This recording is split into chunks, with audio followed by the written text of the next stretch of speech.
నిన్న వినుకొండలో జరిగినటువంటి సంఘటన దేశాన్ని ఏ రకంగా కుదిపేసిందో,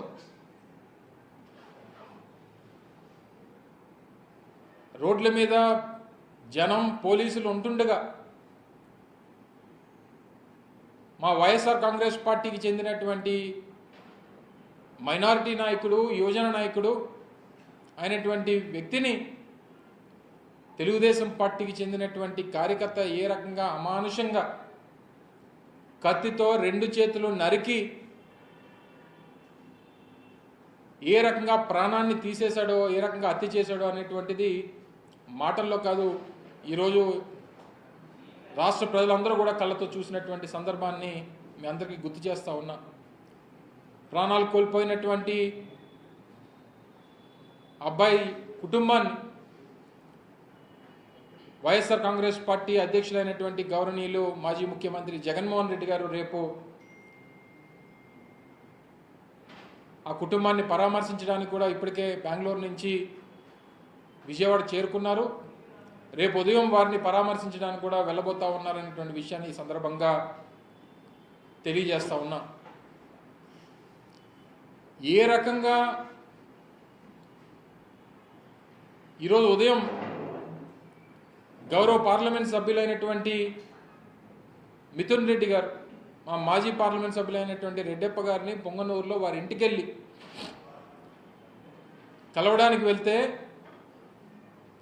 ఆ ఇంటి మీద రాళ్లతో దాడులు చేసి మా గౌరవ పార్లమెంట్ సభ్యులైనటువంటి మిథున్ రెడ్డి గారి తాలూకా వాహనాన్ని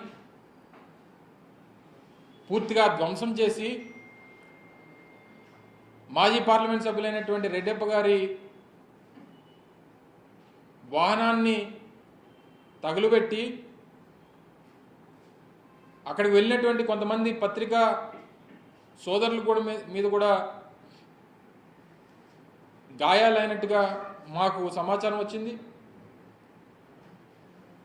చివరికి ఎంపీ గారిని పోలీస్ వాహనంలో తీసుకొని తిరుపతి వెళ్లాల్సినటువంటి పరిస్థితి వచ్చింది.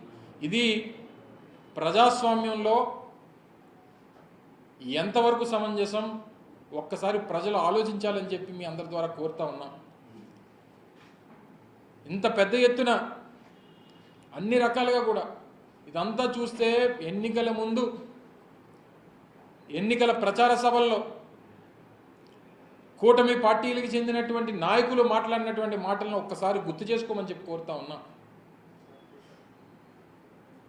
ఏ రకమైనటువంటి మాటలు, ఏ రకంగా వారి పార్టీ నాయకుల్ని కార్యకర్తల్ని ప్రేరేపించారో, ఏ రకంగా రేపు అధికారంలోకి వస్తే వారి మీద దాడులు చేస్తామన్నటువంటి ఒక మెసేజ్ని ఎన్నికల కన్నా ముందే ఏ రకంగా కూటమి పార్టీకి చెందినటువంటి నాయకులు ఇచ్చారో అనేటువంటిది ఒకసారి గుర్తు చేసుకోమని చెప్పి కోరుతా ఉన్నాం.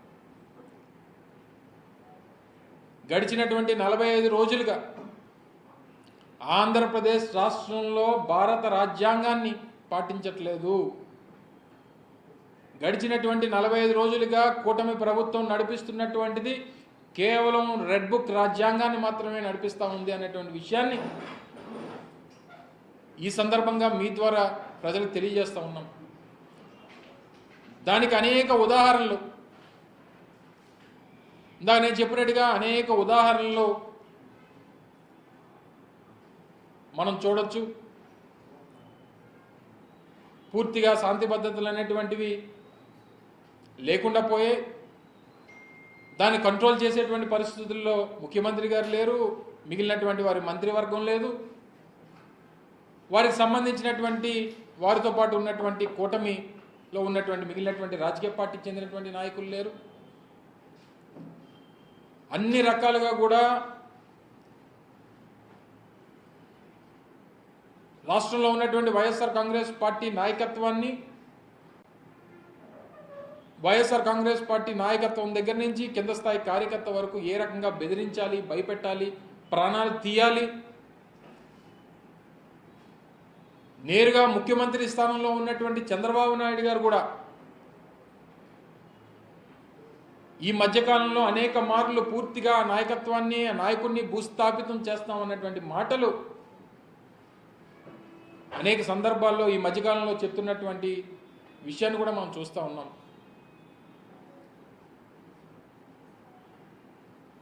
ఈరోజు ఇన్ని కార్యక్రమాలు జరుగుతున్నప్పుడు వారేమో ఈరోజు శాంతి భద్రతల మీద శ్వేతపత్రం ఏదో విడుదల చేస్తున్నట్టుగా వార్తల్లో చూడడం జరిగింది. గడిచినటువంటి 45 రోజులుగా వారి ప్రభుత్వం వచ్చిన తర్వాత జరిగినటువంటి ఈ దౌర్జన్యాల మీద, దాడుల మీద, హత్యల మీద, హత్యా ప్రయత్నాల మీద, వీటన్నిటి మీద కూడా ఒక శ్వేతపత్రం విడుదల చేస్తే బాగుంటుంది అనేటువంటిది నా తాలూకు అభిప్రాయం. ఇంకా 45 రోజులు అయిపోయినా ఇంక ఏ సందర్భం వచ్చినా ఇంకా వైఎస్ఆర్ కాంగ్రెస్ పార్టీని నిందించడం, చివరికి ఏ స్థాయి దిగజారిపోయారంటే నిన్న జరిగినటువంటి హత్య కూడా వైఎస్ఆర్ కాంగ్రెస్ పార్టీ నాయకుల మధ్యలోనే జరిగింది అనేటువంటి విషయాన్ని వారి ప్రచార సంస్థల ద్వారానో వారి సోషల్ మీడియా ద్వారానో చెప్పేటువంటి ప్రయత్నం చేస్తూ ఉన్నారు. ఎవరైతే నిన్న హత్య చేశాడో ఆ హత్య చేసినటువంటి వ్యక్తి అక్కడ స్థానికంగా ఉన్నటువంటి తెలుగుదేశం పార్టీ నాయకత్వానికి చెందినటువంటి అత్యంత సన్నిహితంగా ఉండేటువంటి వ్యక్తి అనేటువంటిది అన్ని ఫోటోలు, సాక్ష్యాలు, ఆధారాలతో సహా ఈరోజు బయటపడతా ఉంటే చంపినటువంటి వ్యక్తి వైఎస్ఆర్ కాంగ్రెస్ పార్టీకి చెందినటువంటి వ్యక్తిగా చిత్రీకరించేటువంటి ప్రయత్నం చేస్తూ ఉన్నారు. ఇంత నడి రోడ్డు మీద ఒక వ్యక్తిని ఆ రకంగా కిరాతకంగా హత్య చేస్తూ ఉంటే ఏ రకమైనటువంటి మెసేజ్ని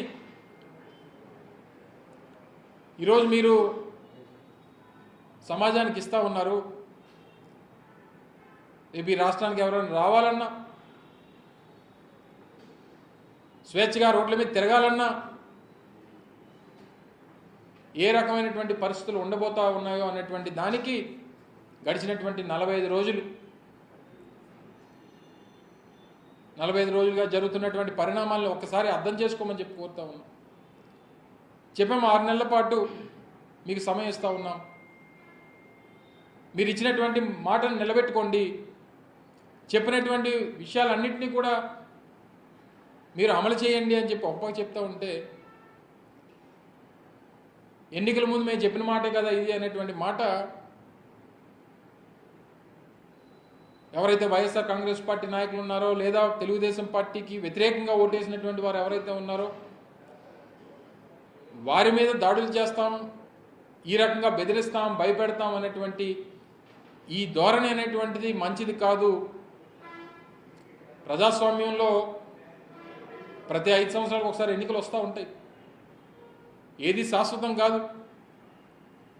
జరిగినటువంటి ప్రతి పరిణామానికి రానున్నటువంటి కాలంలో ప్రజలు మళ్ళీ తిరిగి బుద్ధి చెప్తారు అన్నటువంటి విషయాన్ని ఈ సందర్భంగా మీ ద్వారా తెలియజేస్తా ఉన్నా.